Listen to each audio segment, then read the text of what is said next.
Imagine if something or someone that you support, that you identify with, is referred to as demonic or evil by someone that you look up to, someone that you cheer for.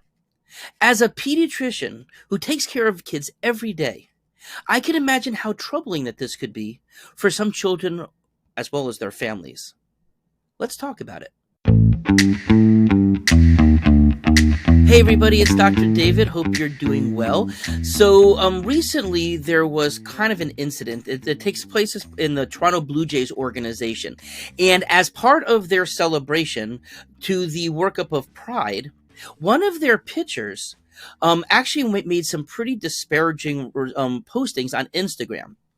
And so this pitcher's name, his name is Anthony Bass, and he literally went on to say that some of the products that Target, as well as Bud Light, and some of their actions was demonic, and evil, in terms of their support of the LGBTQ plus community. Now, that brings to light something interesting. You know, we see people on the news, we see the laws, we see all of these things happening. But what happened when it's one of your role models? Someone that you cheer for on a team that you root for, that you would do anything for, and then you hear these types of words. Imagine, especially if you're an impressionable child, okay, where your thoughts maybe still be viewed, or just the fact that you maybe have a family member, or just something else in your life that you are supporting of the LGBTQ plus community. And then here comes a famous baseball player saying that it's evil, that it's demonic. That leaves a mark. That's really can be a big issue for somebody. Now, I can't speak to the mindset of Anthony Bass, the pitcher, to know whether it was really driven by hate by what he said.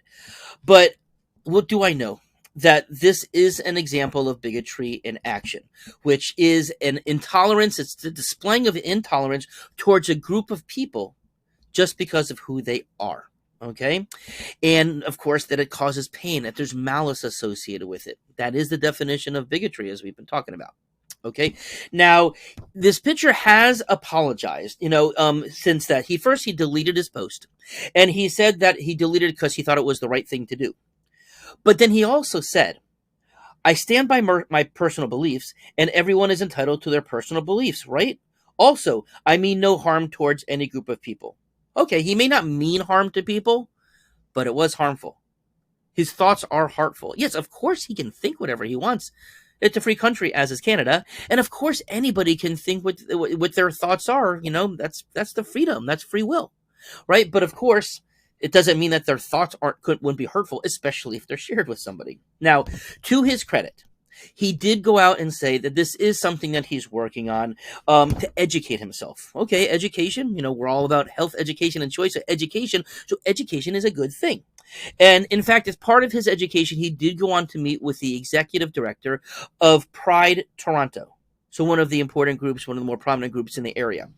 And as a result of that, he actually was asked and will be catching. He's a pitcher, but the ceremonial first pitch that happens before a lot of baseball games, he will be the catcher on Pride Night and catching a ball from an LGBTQ plus advocate and an activist named Leslie LeCam as part of this baseball series. So he is willing to go out there and to be seen with, to participate in an event that is supportive of the LGBTQ plus community. So I do give him credit for that, because he obviously could have just decided he had nothing to do with this whatsoever. He'll just go on his own way, having his own thoughts and not post about it anymore. But no, he is actually showing actions that would be that's being a little bit more supportive and understanding. So I do appreciate that.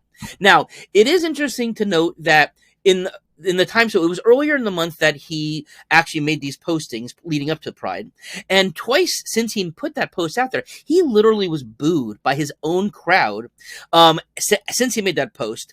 But interestingly, he did go out and say, I get that. I understand why they were doing that, because obviously he's realizing that it was hurtful.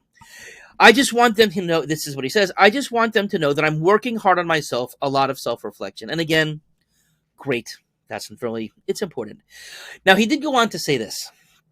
My focus from the get-go should have been doing my job and being accepting of everyone's decisions and views in life. Through this process, I've learned that. Moving forward, I will definitely know better than to post my personal beliefs on my social media platforms. Okay. This is education. This is growth. This is evolution. This is realizing that he hurt people. and he wants to do better. Okay, so what do we know? Beliefs, they are hard to change, and he's in fact saying, these are my beliefs. Okay, but actions can be altered going forward. Okay, sounds like this individual, he may be learning that. So we move forward. Have a nice day.